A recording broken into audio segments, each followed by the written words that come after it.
We were overdue for a heat sheet here on the call up, and that's exactly what you got. Aram Leighton, Elijah Evans. We had a lot going on. Of course, we had the deadline. We have top 100 newcomers, which is also still going to be coming later this week. But we had the big risers, all that good stuff. But we're catching up now, and big catch up time now is with that heat sheet. Some of the same names are still performing through the deadline. So you will hear some of the same names, but a lot of other new names, a lot of players that maybe we haven't given a ton of shine to that are really hitting their stride here on the other side of the All-Star break and the deadline. Yeah, 100%, man. We got plenty of good names here. Definitely some new ones we haven't talked about, which is always fun. We have some familiar names that we have preached on all season, but I got a couple names in here that I know about and I know a little on and I've followed, but I think you have a little bit more intel on some of these names that are maybe at the lower levels and really just starting to kind of show really big signs of their development. Some younger high school guys, prep picks who have kind of taken that next step here in the past month or two. Before we get into Heat Sheet, though, as we're recording here, some big news dropped about 30 minutes ago from the guy who was your number one prospect in the last update prior to graduating this update. Yeah, I mean, Roman Anthony getting paid. And you figured if they were going to try to push this with some of their other guys, right? I mean, even before you had this exact front office, this was something that ownership has, I think, pushed for in the past. We saw with Brian Bayo and Sinan Rafaela, and then we saw it with Christian Campbell, and now Roman Anthony gets the biggest deal of the bunch. And it's one of those situations where no matter what the pre-arb deal is going to be, people are going to say, "Oh, well, it's a steal or whatever." And you know, if Roman Anthony is exactly what we think he can be, of course, it's going to be a really good deal for them, and that's why you do these kinds of things. But also for Roman Anthony, you lock in that generational wealth, and you have escalators too, which I think make it really fun. Right? It's an 8-year deal that guarantees 130 million, but depending on a litany of variables, including where he finishes in Rookie of the Year consideration this year, because if he finishes in the top two, he gets that full year of service time. That can adjust the way that the escalators are implemented, but it seems like the escalators can get it up to 230-ish million dollars. So it's kind of crazy. There's incentive for Roman Anthony essentially to, not that there wasn't anyways, but even more so to really ball out this year. And I'm sure that would adjust the way that the contract is structured. But regardless, he's going to get 8 years, 130 million in the worst of case scenarios, and I have a good feeling he's going to strike up those escalators to get it up to 230 and keep him under team control through 2034. Yeah, I'm really curious what the exact escalators are because 130 to 230 is a pretty big range, obviously. I agree with you that I think he'll push that up, but I'm curious to see what kind of each thing looks like. Because when you look at the American League Rookie of the Year race, man, like it's Nick Kurtz's to lose at this point.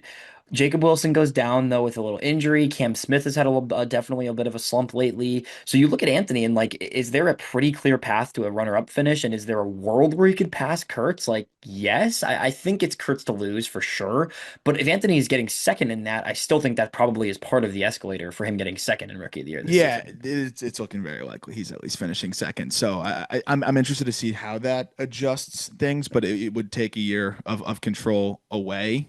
So it would definitely kind of skew things back into his favor and help him hit free agency potentially a year earlier. I'm sure there's a lot of language into that contract, but regardless, I don't think Red Sox fans are going to be too concerned about the 1 year of control on the back end. They locked him up for a couple extra years here, and I mean, he has really hit his stride over the last few weeks. And I think that's all they really wanted to see is he had a brief little stretch of a week or so where he was getting acclimated and you saw him, I think, taking 0 for 5. And then pretty much since then, it's just been a laser show. And it's not just how hard he's hitting the ball and the power that he's starting to get to into games. He's not looking overmatched really ever. I think there's still more in the tank too, right? I think he could still hit the ball in the air more consistently. And that's something that has always been the like, we'll wait till he does this part of his game.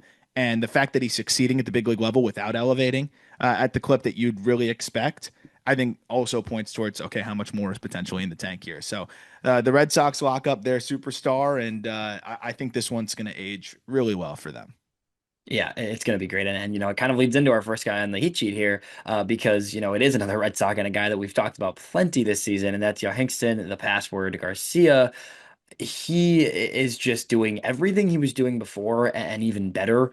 Since the All-Star break, it's 15 games for Garcia at a 193 WRC plus in AAA, an OPS at 1147. What's crazy with Garcia is he's doing this and going off in this way while not walking at all. It's like he's on this massive heater to the point where he doesn't even need to be patient because he's hitting everything. So he's basically either, and he is striking out a little bit too, which is it's the craziest thing for this type of guy to be, not walking, striking out at a near 30% clip, and still putting up a 193 WRC plus. Yeah, I'm like split on how to think about this Yeah. because the prevailing side of it is that this is positive, right? You have a 22-year-old who was mashing in AAA.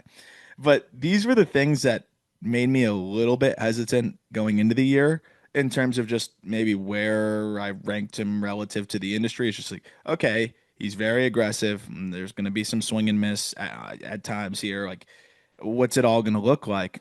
But he's making it work in AAA. So at that side of it, very encouraging. This guy's mashing. He's uber talented, and I mean, you're seeing his 7 homers in 25 games. I think that he has like 4 homers in the last week, and he's 6 homers in the last 14 games. So the fact that he's getting that power is outrageous. The air pull just continues to become more of an asset to him, and he's getting more comfortable. But I think with that comfort, he's getting back to being hyper aggressive again. And like there's guys that are super aggressive in the major leagues and carve out nice careers. It just makes it a little bit harder for you. So I am just a little interested and concerned, I guess, about what that would look like when he gets to the big leagues. But the thing is he's mashing, and how are you going to tell a guy that's absolutely mashing to swing less? It's going to be a hard sell. So I think overall, the prevailing positive aspect is that he's playing good defense in center. His swing is at a point where he is doing the most damage. I think his swing is the best it's been. But now, yeah, it might just take major league adversity for him to rein it in a little bit. I think it's going to be a Ceddanne Rafaela type of learning curve, maybe to a degree, but he's also not as aggressive as Rafaela. So it could be a little bit of a quicker learning curve with a little bit less of, I think, the repercussions of an aggressive approach. But what's abundantly clear is this guy has found his swing. He's repeating it, and he's feeling good. He's feeling himself. Yeah, very makes it a very tough situation for Boston heading into the offseason when you've got Wilyer Abreu, you've got Jaron Duran, you've got Robin Anthony now locked up for the next decade, and then you have a guy like this who's hitting the way he's hitting. You either are looking at a trade of one of your big league guys, whether it's an Abreu or a Duran, or you're going to have to use Garcia as the headliner in a package for pitching, right? And I think they tried to. It's just Right. now Garcia is going to be more valuable than he was at the deadline because you're going to have even more gaudy AAA numbers. But I wouldn't be shocked if they start to think about that maybe in the offseason. He is a guy that, if I'm not mistaken, is already on the 40 man too. Yeah. So it may make sense in that regard. We could see like a kind of surprising random trade in the winter meetings or whatever it may be, just because he's too good for AAA, especially to start next year. And there's doesn't seem to be a ton of room for him. So I'm very fascinated to see how they handle it. But from what I understand, it was the one guy that they were dangling a little bit, but you don't want to add too much on top of him because he was probably one of the better assets that was available at the deadline. So maybe something else will be out there for them as the season gets closer. Maybe a prospect for prospect trade. Or the Red Sox aren't too afraid of that. Yeah, that'd be kind of a cool prospect for prospect with a pitcher of some sort somewhere. Could be interesting. The next up is a pair of guys in the same organization, a pair of 21-year-olds who got to AAA and have not slowed down whatsoever within the Reds organization. That is Sal Stewart and Hector Rodriguez. Stewart being already a clear top 100 guy. Rodriguez was probably 101 when we were talking. Like he was right outside your top 100, probably one of the first guys on the just miss list. These guys in 2 weeks, in the last 2 weeks, the two of them have an identical OPSs of 1057 in AAA in the That's last two crazy. weeks. They're both they've both walked more than they've struck out in that span of 2 weeks. Both these guys have 9 and 6 extra base hits respectively.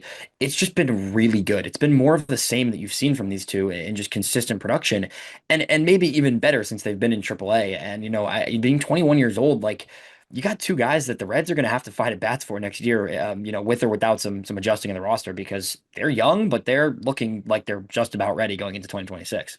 Yeah, it's interesting because now we have with Brian Hayes. Yeah. What do you do with Sal Stewart, and where does he Mm. fit in? You just moved Noel V. Marte to the outfield. I don't really know. And then Hector Rodriguez has been awesome, as you mentioned. And yes, he's another one of those examples of both these guys are kind of examples of okay, they're quite aggressive. I think Hector, even more so. And are they going to have a little bit of an adjustment period at the big league level too? Sure, but these guys are going to be in the same boat of nothing left to prove in AAA. Hector makes sense. You can fit him in because you can just move off of one of your Yeah. several left-handed hitting outfielders who feel like they've been there for 48 years. But what do you do with Sal? Does he play first? Do you start getting him reps there? Because he's playing third base most days, a little bit of second base. And, I think you'd be silly to move off of a Matt McClain or anything like that at the lowest value. Serious shoulder issue. I'm going to give him more than 1 year to get back, right? I'm going to give him one more offseason and hope that he can bounce back a little bit more next year. But even then, like he's still a valuable piece to you and can provide, a lot of different things in terms of where he can move around, his speed and all the different facets of the game. I don't really know what you do with Sal Stewart at this point after the Ke'Bryan Hayes acquisition. That was the weirder part for me. It's like it's not like they didn't have a guy that was, knocking on the door of being able to help them at third base. Totally different archetype of player. Don't get me wrong. It's bad, it's hit over the defense for sure. But man, I don't really know. I'm very interested to see what they do because It's like he does feel like he's just a better version of Spencer Steer, though, and so maybe Steer's a guy that you move off of, and you end up getting more reps for South Stewart at first. But they haven't even started doing that. I'm just curious, like, is Stewart going to have enough pop to be, a justifiable first baseman? Like, he's a great hitter for sure, but I'm not sure.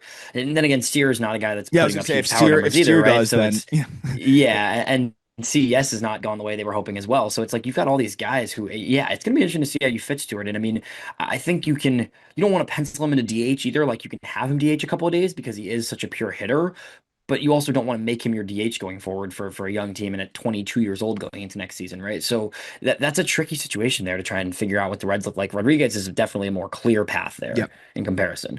And then both these guys, like you look at just their, they're very similar in, baseline stuff. Like both of them are striking out under 15% this season. They're both still walking a little bit. Both guys have exactly 14 homers this year. So really cool to see kind of just their parallel of coming up together through this system now, both being at a point where they've had different development tracks, but are both in a really good spot heading into next year. No, and to the Sal point, he was always a guy that okay, the EVs are ridiculous, but the power game power hasn't totally translated. It's been more in the form of doubles.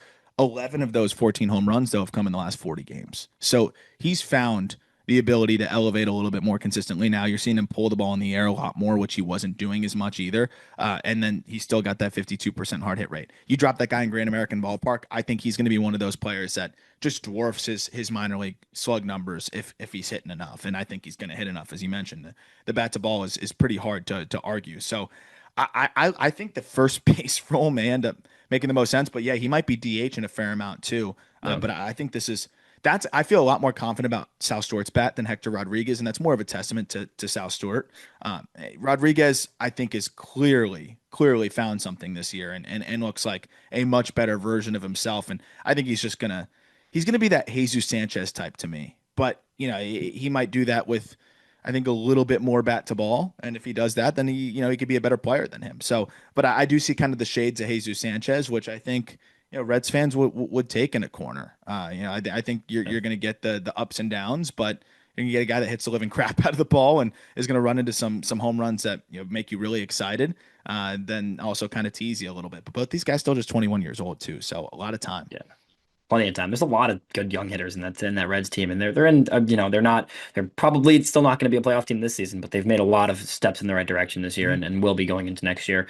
The next guy up is probably the best counting stats of anybody we're going to talk about, and you're going to talk about him more probably in the newcomers top 100 episode with Jack, and that's Dylan Beavers of the Orioles organization, because he is in the top 100 now, and the last since the All-Star break, that's the numbers I'm pulling for a lot of these guys because we're a good full 2.5 week sample now since the break. Since the break, Beavers has a 231 WRC plus. He's getting on base at a 500 clip. He's walked 27% of the time in his last 15 games. He has 20 walks in 15 games while still producing power, while still producing an 811 slug, right? He's just, the numbers have been silly. This guy is too good to be in AAA, man. I mean, he's going on 24. He's going to be 24 years old at the end of this next week. I know Baltimore still has crowded situations, but in my eyes, like at what point does this guy just pass, a Kerstad in terms of needing at bats and some of those other guys there? Because the numbers are crazy right now, man. August 16th Yeah, would be my right. answer to that question. I think that's the only way I can justify it right now is that they don't want him to exceed rookie eligibility. Because otherwise, you to your point, like I think he's surpassed the need to get Kerstad reps. You've already thinned out the outfield and just the team situation in general. And when you look at the type of player that can actually help you next year, I think you can look at a Dylan Beavers and say there's a few different things that he can do for us. In an absolute pinch, he can plug into center field. He can play pretty solid corner. He's giving you value on the base paths. Like Kerstad, he has to hit to be valuable, and he's not doing that. But even if Beavers is a league average hitter for a little bit, you're going to get more value and I think just more components to where he can impact the game. His swing has just evolved and finally gotten to a point where it really does look like he's in a great spot. And I mean, look, I don't know what his exact numbers are right now, but no, I do now. It couldn't be more blatant that they're just buying time than what Yeah. the current outfield situation is right now for the Baltimore Orioles. You have Jeremiah Jackson, no offense, and you have Dylan Carlson out there. You have Ryan Noda on the bench and Vidal Brujan on the bench. Oof. It, Yeah. you're telling me that if you wanted to put your best team forward, like you want to put the best lineup on the field tomorrow, that you would say Jeremiah Jackson and Dylan Carlson give you a better chance than Dylan Beavers? Like, there's no way. So No. that's why I just think it's going to be August 16th. And maybe they don't want to be too obvious about it. It'll be August 17th. But there's, to your point, nothing left to prove. I love where his swing is at. It's short, it's compact, but he's also still able to get the ball in the air. Honestly, more than he ever has. It's a 32% ground ball rate. He's hitting the ball harder than he ever has. He's chasing less than 20% of the time. And we talked about him in the in the newcomers, but he has been one of the most impressive hitters in the minor leagues this year, and I just don't think he's getting enough love at all.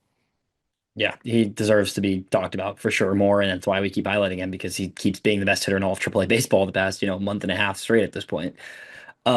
The next guy up is another, guy tearing it up, top 100 prospect, our number 16th prospect overall, and that's Bryce Eldridge, who has had a couple ups and downs this season. It hasn't been necessarily dominance all year for Eldridge, but it has of late. Of late, Eldridge has really found, what the best version of himself. His past 2 weeks, it's a 319, 400, 766, 7 homers in those 12 games for him. The strikeout rate's down a little bit. It's still a little high, but manageable. The walk rate's at a good point. Eldridge looks like he's at a young age still showing the best version of himself.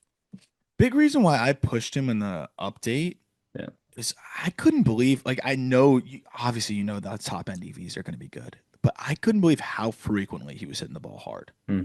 His last 40 games, 60% hard hit rate. His last 20 games, I understand this is a small sample, but his last Still. 20 games, he has a 69% hard hit rate. That's outrageous.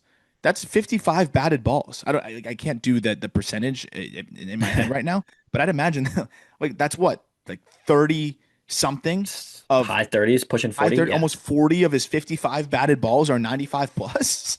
And to your point, like if that's your quality of contact and you're striking out less than 25% of the time, you're going to be in for some good results. Uh, there's no doubt about that. And it's all fields, man. I mean, I think more of his home runs have actually gone to the opposite field than they have to the pull side. But don't get it twisted. He can go out to the. You can leave the yard to the pull side. Another guy that I'm looking at just like August 16th, especially with where the team is at right now. But yeah, I mean, it just seems like the PCL is getting to that point for him where it's just kind of a waste of time, which is great. It's a great spot to be. Yeah. And he'll be a 21-year-old rookie next season, probably at the big league level, right? Like that, and a 6'7" outfielder, or first base, probably more. Yeah. But the, 6'7", 21-year-old with that type of getting into the power that consistently, like it's hard to, we talked, I think, briefly in our last episode about, some of the guys who are going to be pretty clear rookie of the year candidates. Like the upside with Eldridge is as high as any rookie next year in the National League. Oh, no doubt. It'll be fun to start talking about like rookie of the year favorites and stuff like Yeah. that, like whether Holt's going to be leading the way. But I mean, Right. you've got Eldridge with a chance to do a Nick Kurtz type of thing if it all goes well. The last thing, the K rate you mentioned, like so the first 47 games of the year hit a 29.6% K rate, and the subsequent 21 games since then, it's down to 22.7%. So that's a nice trend to be riding into what would presume to be his big league debut in the next couple weeks. Yeah, for sure. Last guy to mention in AAA is a favorite of yours, Payton Eeles of the Twins organization, 25-year-old infielder there, and, somebody who we definitely think will be up in Minnesota fairly soon, given out the clearance of everybody at that, the deadline there, has been really good of late. I think I saw it was a 366 batting average in the past 2 weeks for Payton Eeles. It's just a well-rounded, he's stealing bags, 7 stolen bases in those 12 games, just a good hitter, man. I love his story too, man. He was one of my favorite guests we had in a little while. Just a D2 to coastal to non-drafted to indie ball to org guy to brought up into AAA in a pinch because they needed just a bat and just didn't stop hitting. Like it's just been such a cool story to follow. And then we had him on the show, and he's the absolute man. But like, don't don't mistake that for anything short of this guy is a big leaguer, and I think a great piece on a big league bench. And maybe even a guy that could play every day on a team where like the Twins are at now. He could be a solid second division regular, but he was hurt to start the year. He was even dealing with something at the end of last year that he was kind of playing through, and then dealt with some injuries to start the year, had to shake off some rust, and he's done that, just now with the way he's been playing over the last 20 games, where you've seen him really settle back into AAA. And I mean, the bat to ball is always going to be there, but he's like 5'5", 5'6", and he will sneak some impact into the gaps, and I think that's the fun part too. And then you look at the positions that this guy's played for AAA St. Paul just over the last 2 weeks: shortstop, second base, left field, right field, center field. Like this guy's playing all over the freaking diamond, and he loves it. Like I love playing center. I love playing short. I'll play wherever they want me to play. He hits lefties well. He does everything. So I think he's going to be a fan favorite in Minnesota, and I think we're going to see him up pretty soon. And I'm that's a guy that I will endlessly root for. Yeah, I understand why. Definitely a guy you're cheering on there. It makes sense. And, dives us right into our next guys, which is in the same organization. They're, sneaky good farm system coming along in Minnesota now, especially after the deadline with two arms you really like getting added into that fold there, too. Going down to the Double A level, though, it's the duo of Walker Jenkins and Kaelen Culpepper there in Double A for Minnesota. And Walker Jenkins, like, we've been waiting for the power uptick, man, and it's starting to come along right now. These past 2 weeks, you're seeing it start to show for Walker. At least on the counting numbers, right? 11 games in the past 2 weeks, 4 home runs, 3 doubles in that span, an OPS of 12.16. And then Kaelen Culpepper on the other side has slowed down a bit lately, but their top pick from last year, this guy over the past month with a 10.69 OPS, hitting 365 in the past month of games for Culpepper. So that duo is really looking strong there in the Texas League. Culpepper looks crazy, and I mean Walker Jenkins is back to Walker Jenkins. It's funny because we probably two of the ranking regrets. I don't even know if I regret dropping Jenkins given the injury history. It was never really Yeah. about the ability. He's uh, still a top 20 prospect for us despite the injuries and everything. Uh, the quality of contact was a little bit concerning for me when he came back, and it still has been a little bit light.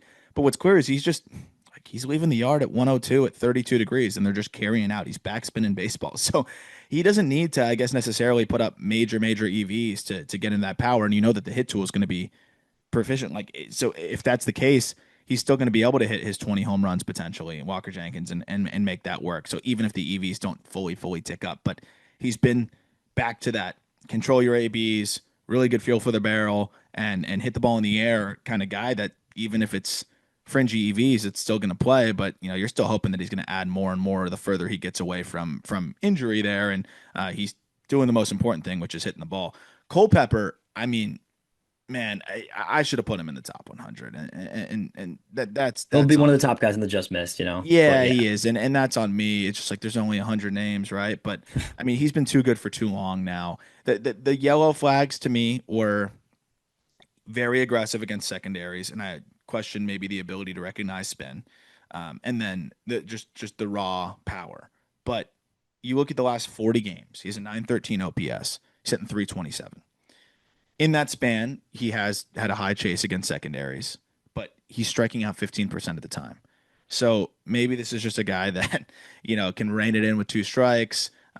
Maybe it's something that rears its head a little bit later, but he's in his first full pro season. He's in Double A, and if that's the biggest concern, then I don't think that's enough to keep him out of the top 100. And then on top of that, it's another guy where the EVs are a little bit light, but he's hitting the ball hard enough in the air and backspinning it to the pull side where he's got 7 homers in his last 30 games. So if he's doing that, he looks like that like 50s to hit totals probably closer to 55, but 50s across the board kind of guy. That's just going to be a good everyday big leaguer and looks like he could debut next year. Look, it's really ugly for the Twins right now, but I think there's a reason why they were okay with just tearing it down to the studs. There's a lot of upper minors players that are Yeah. well on their Yep. way and that you could ETA to 2026. Yeah, 100%. It's definitely getting there for Minnesota, and those guys are going to be a part of it. I mean, even Culpepper, like since getting to just even expanding kind of the range you looked at, or shortening it actually, in his 31 games in Double A, it's a 346 batting average, man. Yeah, Like I he's mean, getting on base all the time and at a higher level, right? It's been better since he got up to that next level. it's which you'd think he'd seen more spin. He's actually seen more fastball since he's gotten up there, so that may help. Yeah. But still, he's seeing better spin, and he's still making it work. So it's funny too because he's aggressive against them, but maybe for good reason. He's crushing spin. So I think you got to kind of just ignore the chase rate and some of the underlying there and say, well, he's swinging at it because he's killing it, and until he's not killing it, then maybe that'll be when we see him rein it in a little bit. But I'm looking Yeah. at against spin. He's hitting 333 with an 1,000 OPS over his last 40 games. So it's like, that's gonna play. It's so good. The next guy up, speaking of killing it since getting to Double A, and we can breeze through this one because we talk about him probably every week on this show. Carson Benge in 27 Double A games is hitting 356 with a 1100 OPS, a 216 WRC plus, more walks than strikeouts in that span. I think he has 7 homers and like he had like 7 homers in like a 10 game span within that 27 game stretch. It's silly, man. It's silly. I'm trying to think of new ways that I can describe him, but Yeah. more walks than strikeouts in his last 30 games. Um, and I mean, you have 8 homers, 16 strikeouts, 18 walks. That's It's pretty nuts. It's nuts. nuts. Um, I can just like invent different stats, but you just can't poke a hole in this guy's game right now. He's playing a lot of center too, and looks pretty comfortable out there. The stolen bases are still a little bit of a part of his game, which is fun. I was just thinking about it, man. I was like, this guy's gonna be in New York next year. Yeah. I think with the way the team's looking and with the way he's looking, he finishes this year in AAA. Think strong spring training. They kick the tires on him breaking camp, but I think he could be up pretty early next year. There's not much to really I think detract from him being able to do that at this Yeah. point. Yeah, 100%. And you said it like on the other day on the show, like, they have Mullins on an expiring contract. That was they were filling that gap for this season. Beyond this season, like there's no way this guy's not a helpful part of that lineup. I think he can be your center fielder in a really deep lineup and be a very good piece of that. And the focus all off season is just like let's keep developing the reads and the jumps in center field, and So, I think he will get there with that. And if he's an above average center fielder, you can also still have Tyrone Taylor take the lefty reps, and you're going to get elite defense when he's out there. And certain days you can still slide him into corners and get creative and run Nimmo through the DH or whatever it may be. But they can definitely utilize him next year. yeah, definitely. Getting down to the next level is Ralphy Velazquez of the Hmm. Cleveland Guardians organization is a fun one because I know you liked him coming out of the draft a little for sure in terms of just the Mhm. upside there for a young prep guy. And of late it's been really good for Ralphie. He's been in high A this entire season, but you're starting to see just a little bit more from him. I think a little bit more consistent offensive production from him in the past handful of games going back, and he is someone who I think Cleveland can look at and envision a pretty impact hitter there. They have a lot of guys who are kind of those high floor archetypes, and I think with Velasquez you can see a little bit more of that potential for a higher end outcome in comparison to some of their other prospects. Yeah, he's still just 20, man, and he turned 20 a month or two into the season, so he's got plenty of time, and dealt with some like illness in the second half last year that seemed to really affect him and his strength, and I think kind of got caused the season to get away from him a little bit in the second half. So still so much time for this guy to put it all together. And I think we're seeing that with what he's starting to do and settle in and high A. It's funny, they've been running him in the left field a little bit too. Hmm. I won't I didn't even pretend that I've notice that. watched that video, but yeah, that's interesting. I know they've been doing it with Kafis, and maybe he can be a guy that's just serviceable out there. Would take a little bit of pressure off the bat, but at the end of the day, he's going to need to mash, and he's been doing that of late. I mean, it's 46% hard hit rate over his last 30 games. He's cut the K rate down to 20%, and this is another guy that is going to hit the ball in the air consistently. So I think he's looking ready for a double A promotion soon, which is encouraging given the struggles at high A at the end of last year, and just how slow he was out of the gate. Yeah, took a little bit of time to get going there, but it does seem like it's trending in the right direction and still a young 20, right? Like he turned 20 2 months ago. So this is a guy who will go into next season still at 20 years old, potentially in double A, which gives him a lot of room to keep turning that power into production. Yep. The next guy up is a White Sox organization, Caleb Bonemer, someone we've talked about a good amount. I've been following closely all season, and it's really cool with some of these high school guys. And one thing I've kind of noticed with Caleb and heard from him even directly and some other guys is that like there is this huge adjustment to pro seasons for these prep guys. And a guy like Bonemer had this reset at the All-Star break and was struggling before the All-Star break, was kind of hitting a little bit of a wall, looked like he was just slowing down physically, gets out of the All-Star break, and now the past 2 weeks is right back to what he was doing earlier this season and is going to push for a high A promotion at 19 years old in his first full season because now, again, like it was earlier in the season, you're seeing a guy who's just putting up consistently good at bats, particularly the past like 2 weeks, I think. It's been really good for Bonemer, and he just looks like he's reset and more comfortable in a way that he wasn't for a while there. Yeah, there's little things that you start taking more seriously too. I mean, you remember he's 19 years old, right? I mean, Yeah. the things my habits at 19 years old were atrocious. And not to say that his were, but even if they're just standard, you realize the little things that you need to do to play a professional shortstop pretty much every single day except for Monday, right? And diet and when you're going to sleep and your preparation before games and utilizing that off day maybe a little bit more strategically and all of those things. Maybe that has nothing to do with it, but I know for a lot of guys that does make a difference just as you get more settled in, just kind of learning how to navigate a schedule that you've never navigated before. So he's definitely hit that stride where you just see him locking back in and looking comfortable again. And what I like is like, yeah, this is probably never going to be a hit over power guy, but No. over the last 20 games, the power is ultimately going to be a big part of his game. But over the last 20 games, the bat to ball has been really impressive. The chase rate has been quite low, and he's been very productive despite just hitting 2 home runs. Right, you have nine Right. doubles. He's walking more than he's struck out, and the EVs aren't even crazy, but it's just hard. Or it's just solid 95 mile an hour. Batted balls on a line, kind of all over the yard, and that's going to play because he's 19 years old and he's going to get more physical and he's going to get stronger. So you're seeing, I think, him become a little bit more of a complete hitter, and he looks like a guy that should be ready for high A pretty soon now too. Yeah, I think so. And in the past 10 games, particularly hitting 459, right? So you're Oh, seeing that the hit tool for him has ticked up this year. I've noticed him getting more comfortable at the plate in his at bats and just making more consistent contact. I mean, in these last handful of games and finishing the season strong is great for him in a first good professional season. oh yeah. The next guy up is Josh Adamczewski. I'm pretty sure I got that right, of the Brewers organization.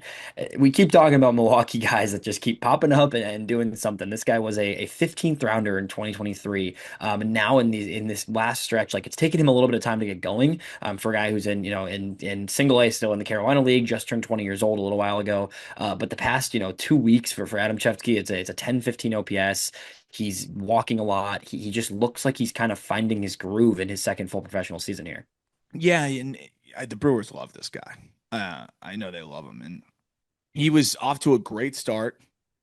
Got hurt on the 2nd of May, and then was out for 2 months. So then rehab made his return on right after the All Star break, and since then, as you mentioned, it has been awesome.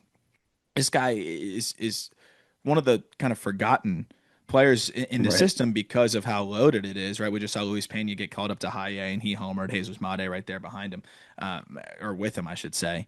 But 1,000 OPS if you include the rehab games, as you mentioned. It's a really sweet swing from the left side. I think there's more power to get into as he matures. Even if it's a second base profile, you're getting a left-handed hitter who can provide maybe above average hit and above average power. Like this is a really fun player.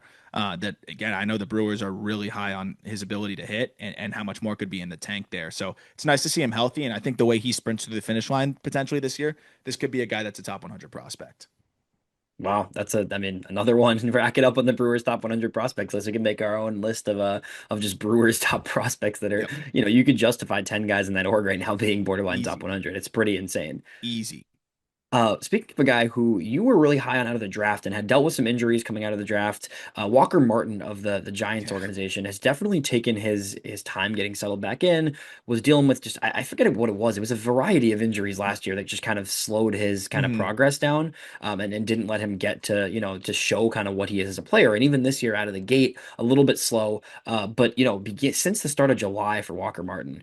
It's 25 games played at a 142 WRC plus, an 867 OPS, even better of, recent last 2 weeks or so.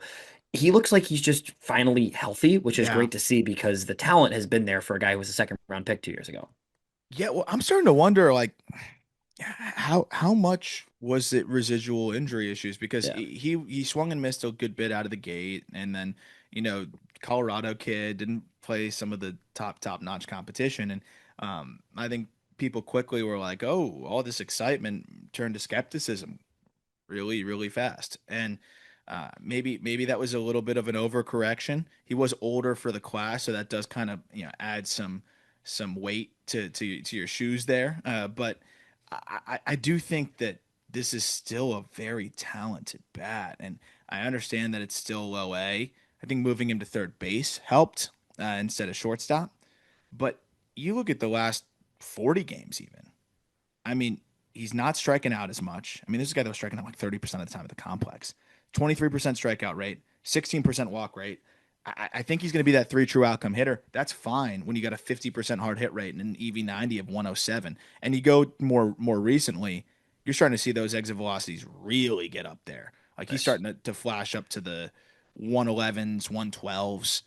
So, I mean, if he can be a three true outcome left-handed slugger at third base, and I think it could develop into a pretty good third baseman defensively too. This is a fun player. Obviously, he's going to need to maintain these hit tool gains in high A, and I think that's going to be a big test for him. But I mean, it is night and day from what we saw before, and you have to think that getting healthy is a big part of that.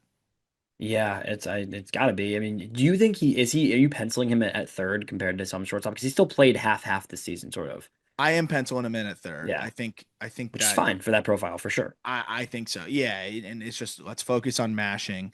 Let's play a good Yeah. third, and yeah, you can be that three true outcome masher at third base. Yeah, 100%. Before we get into some pitchers, let's take a quick break. Before we get into the pitchers, I want to tell you about our friends at Lids. The home of headwear is now your one-stop shop for all things tops. You can go get Tops Chrome in Lid stores right now. Somebody just pulled a one of one Cal Rally actually the other day from a Lid store. We did a little signing there with Griffin Conine, and I was opening a bunch of boxes looking for his rookie card. That was a ton of fun at the Lids in Boca Raton by the town center near me. But there's I think over 1,000 Lids locations all over the country. So odds are, if you live somewhere with I think a population north of three digits, you're gonna have a Lids somewhat close to you, and you can pick up this pretty awesome offer right now. On top of the fact that they actually have, so they have hobby boxes there, which are hard to find in general. You're pretty much only going to find those at card shops, and they're going to be quite expensive. But having hobby boxes in stores is awesome. They have the blaster boxes there as well, and then you also can get these mega boxes that are in stores today as we're recording this, Wednesday, August 6th. 10 parallels per box. I like the mega boxes because it's kind of an in betweener. So blaster box, maybe you've opened a few of those. You're like, I want something a little bit more exciting, but you don't want to spend the full price for the hobby box, which does have the guaranteed auto. The middle ground is that Topps Chrome Mega Box, where you're going to get 10 parallels in the box and better chance at an auto, but also you're not going all in on the hobby box. And the great thing is if you purchase any of those three, a blaster, a mega box, or a hobby box, and you tell the people at your local lids when you're checking out the code JB Lids, just JBLIDS, you'll get a free Access Pass premium membership for the entire year. So you'll get 20% off headwear, 10% off apparel and novelty, first access to new drops, and product giveaways and exclusive experiences. I know Lids just had a couple Access Pass premium members get the opportunity to meet Ronald Acuna Jr. during All-Star Week, which was pretty cool at a Lids store. So it's worth it, right? You just buy a box that you were going to probably buy somewhere else anyways, and let them know JB Lids, and you get that free Access Pass premium membership where you can get 20% off a hat, 10% off apparel, all that good stuff. Recent other Access Pass premium rewards include a John Smoltz meet and greet as well. And then entrance to a Topps Chrome hobby box and value box sweepstakes. They gave away 5 hobby boxes and 10 blasters. Also 3-day passes for Fanatics Fests and more. So free membership to be qualify for any of these awesome giveaways, plus all the discounts that you get. No brainer. And again, Lids is now a place to go get cards. It's awesome. I'm just always looking for new places to be able to go get cards, and Lids is as easy as it gets. Getting back into some pitchers here on the other side of things, we start with someone in the Mets organization who we were just talking about as like, can this guy play a role this season in the playoff run? It looks like Brandon Sproat can at this point, man. The last 6 starts combined for Brandon Sproat has allowed, actually, pardon me, last 6 starts for Brandon Sproat has allowed 2 earned runs total in the last 6 starts for Sproat. Coming off a game last week where it was 5 shutty, 1 hit, 3 hits allowed, 9 strikeouts, 3 different 8+ strikeout games in that 6-start span. It's all coming together for Sproat in the way that we saw last year after a slower start of the season this year. It's interesting. Like all of a sudden, the velos just back up. He's averaging in those 6 starts that you just mentioned, 4-seamers averaging 97.7, and the sinkers averaging 97 flat. Before that, in the 15 starts prior, the 4-seamer was averaging 96, and the sinker was averaging 95.5. So big difference for a guy like him, where the shape is not the most effective aspect of his fastball. It's mostly the velocity, and then the 2 different fastballs, having the 4-seamer and the sinker.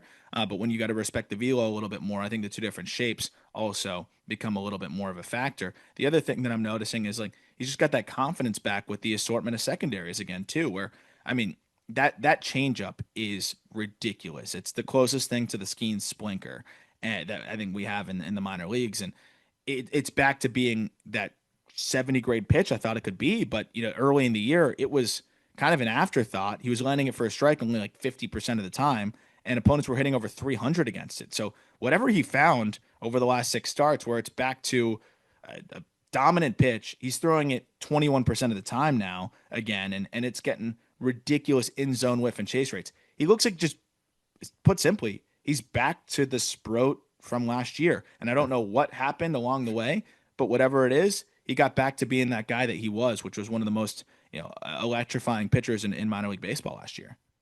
Yeah, and when you look at a somewhat shaky Mets rotation behind Deshaun Manaea leading the charge there, like this is a guy who maybe he's not making starts for you, but maybe he's the piggyback guy who can come in and give you a couple innings in a big game, right? Or he can be just let it loose out of the bullpen because for all I mean, looking at those numbers, he could be throwing 99 if he was throwing in a 2 inning spurt, right? So Yep. we'll see how they decide to go about things. But Sproat being a guy who is going on 25 years old and is doing what he's doing over the past month and a half, you have to think he's at least an option for the Mets here if they need to utilize him. I would think so. And maybe a big part of it was just getting used to that AAA ball. It's something I continue to admittedly undervalue, like how much of an adjustment it is for pitchers. And I think it's pretty freaking stupid, to be honest. I think that they should be trying to use the same ball across every level. It doesn't really make sense. But for a lot of pitchers, it has been a big adjustment. We're going to talk about another guy in a few minutes that also, had to make an adjustment to the ball. I think there was other things at hand, but had to make an adjustment to the ball too. And it affects your vert. It affects just the feel, the grip, the spin, all that stuff. So it's nice to see. I think that was probably part of it too. Just Sproat getting comfortable with it. Yeah, definitely. Another guy who we were, super high on last year and had a great season, and then came out slow this year, but is starting to figure it out again, is Quinn Matthews of the Cardinals. And I think that's you were probably alluding to him right there. That's what I thought. Coming off of a 6 2/3 outing with 2 runs allowed, 9 strikeouts in that game, has allowed 2 or less earned runs in 4 straight at this point for Matthews. I'm curious from the data standpoint, just from what you kind of have gauged from him, what are the adjustments that have been made for him to get back to the place he's at now? Well, the velo has been down this year. Yeah. And so I think with that, there was a little bit of nibbling and maybe not trusting the stuff as much. And I think there when you look at what he was doing with his four seamer last year, like he was dominating in the zone with it. He was overwhelming hitters with it. So I think getting back to that pitchability a little bit more and relying on those secondaries and maybe realizing I can't just throw it as hard as I can in the middle of the zone and just trust my stuff to work in different directions because the changeup always been great for him, but the slider turned into a really good pitch for him, and then the fastball was playing like a plus pitch for him. So now he's kind of getting back to that Stanford Quinn Matthews where he's mixing and matching and hitting his spots and whatever it may be. I still am concerned though. I am because it's down. Like it's still down. And Hmm. even in this last outing where he was really good and that is encouraging. He averaged 91.8 miles per hour on his fastball. The two before that, it was 91.5 and 91.7. He's been better with the velo down even a little bit more there because maybe he's more focused on executing and just being a pitcher. But when he was throwing a little bit more last year, he could get away with it because he was 95 with everything else playing up a little bit more. So I still am a little bit concerned, but it is good to just see him back to filling up the zone and having the feel for the stuff across the board. Do you think this version of him is just kind of more of a five versus a potential to be a three or a four? But it still seems like with his ability to mix and match and locate all over the zone, he could be a big league starter. It Yeah, just no probably doubt. caps the upside a little more when you have that velo down further. Like this is still a back end of the rotation starter, which of Yeah. course is would have been the best case scenario I think what the Cardinals were thinking when they Right. took him. But you got teased last year with the guy that looked like he could be a two starter when, Right. when he was fully right. I mean, you had him sitting, striking out 11 plus in I think six different outings last year and sitting 95 with the heater with plus vert. So that part is weird. Seeing the command just not be there until the last few starts was weird too. But that's the first step back, right? Like you can't even be a back end rotation guy unless your command is there. So the fact that the command is there is a great first step back. Maybe the offseason he has time to kind of get right physically and figure out what caused the velo drop after such a significant velo gain last year. But to your point, like if he's executing with the fastball, slider, changeup, curveball, and the sinker at 91 to 93, that's still going to play in the back end of a rotation. Yeah, and still can slot him for the Cardinals sooner than later and be a piece for them for sure. Yep. Going to the next guy, and I'm kind of accidentally went with a theme here a little bit of guys who tick down this season, start the year, but have kind of found it of late. And this happens with pitchers, man. I think that's one thing we always have to remind ourselves is like pitchers, this happens. Pitching is hard and it's a very, give and take thing that pitchers have to do. And you see guys have a few months where they just don't feel it and then they just adjust something or they feel better and it just clicks. And Jackson Ferris is along the lines of these first two that we mentioned in Double A. And Ferris is a guy who was top 100 and could easily climb back into the top 100, I think, with the way he's throwing lately in the Dodgers organization. And he's starting to really find it here. His last handful of starts, his last six starts, or his last five starts, it's been two or less runs allowed per start, at least 5 innings in each of those.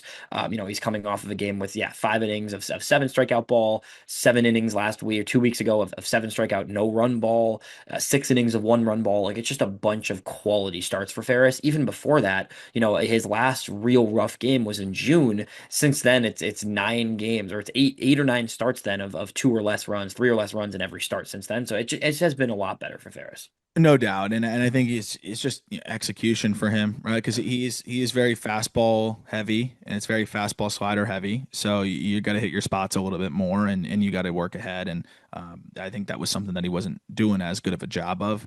And now you're seeing him. I mean, one home run in those 8 starts, ground ball rate of 56%. So he's starting to get a lot more weaker contact and not have to strike everybody out, so to speak, as much. And I think that's helped, and he's still getting his case. I would love to see a more clear third pitch for him, but it's evident that if he executes the fastball and slider, he can really ride those two pitches to a lot of success, even at the Double A level. Also, kind of a prospect fatigue guy, where when you're traded and you have long regarded as an intriguing and an exciting just upside prospect and you're still just 21 years old in Double A, and it feels like he's just been around longer than that. It does feel like it's a little harsh maybe to move off of him so quickly or kind of move him down so quickly because at the end of the year last year he got his first taste of Double A in August, around this time last year, and then this was his first full season at Double A, where it's not always easy to throw in that Texas league. So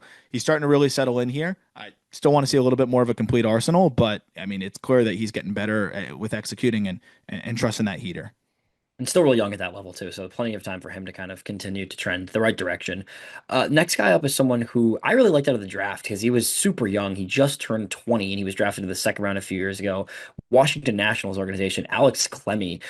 He's starting to really another guy that has been good all season. The numbers are pretty solid all year, but I was looking at just kind of what he's done lately, and it's been really impressive. Last three starts have been no earned runs allowed in each of the last three. He's starting to get stretched out a little more. They were being cautious with him as such a young guy who was drafted at like just around 18. I think he didn't even, I think he was 17 on draft day and then turned 18 2 years ago. Last three starts have been, five and two thirds, 5 and 6, no more than three hits allowed in each start, 5+ strikeouts in each start. This is a guy who, you knew the command had a ways to go when he was drafted, but you're starting to see more and more of it. And it still has been rough at times, but he's still getting great results, even with 6 walks per 9. Yeah, this is the Clemmy versus Clemmy kind of situation, right? Where I mean, the last five starts, opponents are hitting 184 against him. It's just how many guys are you going to give free passes to? You look at even the last outing. He went 6 shutty, 2 hits, 5 walks, 5 Ks. Like it's crazy. He's super tough to pick up, especially for lefties. It's a good fastball. He's got the four seamer and the sinker, and then he's got a slider off of that as well, and even a changeup. Like it's good stuff, and it's a complete pitch mix that will play. And I think that's what's helping him maintain his starter's case. And he just turned 20 years old a couple weeks ago. But yeah, he's going to need to still throw more strikes. I think this is a guy that you'll be patient with, especially in the Nationals organization. And yes, there is the risk that he moves to the bullpen, but if he does, he's probably an elite left-handed reliever. But I think he's helping his case more and more now, where you're seeing that fastball dependence cut down, having the two different fastball shapes, having the slider and the changeup. It could all come together, but the command still is going to need to improve. But for a fly ball pitcher to only have 4 long balls allowed this year, I think is super encouraging. And even crazier, no one's barreling him, man. Like if you're going to hit off him, it's a single, and it's just walks and walks being chased by singles. He's allowed in 18 starts, 356 plate appearances. He's allowed 10 extra base hits. 10. That's a 259 Crazy, slug. crazy. So, yeah. Yeah, it's weirdly, it reminds me stats wise of Hagen Smith, totally different pitchers for sure, but in a way where like nobody's hitting Clemmy, but he's just walking a lot of guys, he's putting a lot of guys on, and you got to limit that eventually. But it's still encouraging to see him not allowing any hard contact, any extra base hits, and I mean mowing guys down when he throws strikes, right? Oh, man. I mean, and even to pitching around the walks when he walks 3 or 4. It's Yeah, going to be hard to do when he walk 5, but right. he's done it. He has 2 outings this year where he has gone 5 innings, walked 5, and is not allowed to run. Like that's pretty impressive. It's pretty nuts, honestly, Yeah. to be able to do that. Next up is a guy who I've been wanting to mention to you because he's in an organization that we've said has done really good with pitching development of late. Johnny King of the Blue Jays organization, still kind of being limited in his innings. He's getting stretched more now. This was his first 5 inning start of the season this past week, so you're starting to see him get more and more. But the last four starts, it's 7+ strikeouts in each game while only going 3 innings, 4 innings, 4 innings, and 5 innings. So he's only throwing a handful of innings, and he's still just mowing guys down when he does. In those starts, it's 1 earned run allowed across his last 4 outings. Still walking some guys, but what's the stuff looking like from a guy like King? This stuff's gnarly. Yeah, There's no it's doubt. got to be. Fastball average is 94, but it's got some crazy life to it because he's got some unique release characteristics where he's just kind of cross firing. He works really far down on the mound and hides the ball really well. And I think it just creates a recipe for an uncomfortable AB, and that's why he's just overwhelmed hitters with that fastball, and then the curveball off of that. I mean, it's just a nasty tunnel. The changeup flashes, but he just barely throws it, and it just doesn't have much confidence in it. But he's just pretty much going fastball, curveball right now, and overwhelming lower level hitters. And I think that says a lot about the stuff and the deception that's built in there. That what kept him out of the top 100 for me was just how many walks you had in like short inning spurts, right? Where Yeah. when he first got to low A, it was like 4 innings, 3 walks, 4 innings, 4 walks, 3 innings, 4 walks, 3 innings, 3 walks. But the last time out, as you mentioned, is they stretch him out a little bit more. 5 innings, no runs, 2 walks, 7 Ks. So that's encouraging. But it is a little bit still of that kind of spray and pray right now on the mound that is going to take some time. But he just turned 19 years old, so he's got time. And Yeah. when you're striking out 42% of batters, I'll give you all the time you need. At that age, especially for sure. There's plenty of time. And another guy that, probably made it a little less painful to trade a Cal Stefan and a Kendry Rojas when you've got a guy like this and a couple other arms in that system who are still on the way and a long way to go, but you see the arm talent is very apparent there. No doubt. Heading to our last two pitchers here, single A guy in the Rockies organization, Brody Brecht. And Brody Brecht is a guy who was, a pretty high pick, a CBA pick last year, 38th overall by the Rockies. And it was a slower start from him, but recently has really ticked up in the right direction. This past start of his was a little rougher, but prior to this start he made last night, so I had him on this list before then. It had been a really good run for him. He hadn't allowed more than 2 runs since April, until literally last night. So this is a guy who had really found his groove in it, and it's short outings, very short spurts for him. It's been a limited amount of innings, but in those innings, he's striking out a lot of guys. The walk rate's definitely come down from where it was earlier in the season. I mean, this was like the fun project in Yeah. the draft a couple of years ago where people were just wondering where he was going to land, right? He was playing wide receiver at Iowa, then finally focused on baseball, could touch 100, but didn't really know where it was going. Nasty slider. Like, what could this player ultimately be? And of course, the Rockies say, "Oh, we don't get arms with this kind of upside very often. Let's grab them." And it makes it interesting to see what the development track can be like for him. And but you had to miss a little bit of time with injury. I think he hit the IL like right after his start on May 4th. Comes back at the complex to throw some rehab June 25th. So it must have been something pretty minor and then gets back to low A ball on the 12th, which is kind of the stretch that you're referencing here. So it's why they've been slow with him, but to come back from injury and be in full season ball and be punching out nearly 40% of batters and only walking 6.5, like this is a dude that was walking 14% of batters at points in college, is super, super, super encouraging. So that is, I think, really exciting. You can't teach his athleticism. He's not nearly as experienced as a lot of other college arms that you're going to see on the mound. So to see this bounce back off the injury, I think is really, really, whether it's 2 inning spurts or 4 inning spurts or whatever it may be, the fact that he's not walking a ton of guys up until that last outing, against Inland Empire, you saw several outings where he didn't walk anybody. I mean, you can't even go back to college and find that. I don't think he had consecutive outings in college Wow. where he didn't walk anybody. So, and I understand that he was stretched out more in college, but still, to have 1, 2, 3 consecutive outings where he didn't walk anybody, and then the fourth outing was 4 innings of walking one. That is a really, really, really encouraging development, and the strike percentage for him is just not what we've really ever seen from him. Yeah. North of 60, right around 65%. Like that's not what we're used to with him. So this stuff's never really been a question. And now if he's around the zone a little bit more, the Rockies may have something here. Yeah, it's an encouraging development from him.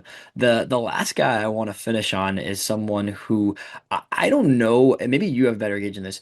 I feel like I very rarely have ever seen a player, a pitcher particularly, go from the DSL to the complex to single A in a single season. That doesn't happen really for people that are not, that's really uncommon. You'll see a guy jump from DSL to complex, but then it's like, okay, you're capped at the complex, you're finishing the year. At 17 years old, to jump from the DSL to the complex and then get what's going to be about a month and a half year in single A to finish the year rarely happens. Royals prospect Kendry Chourio. Yep.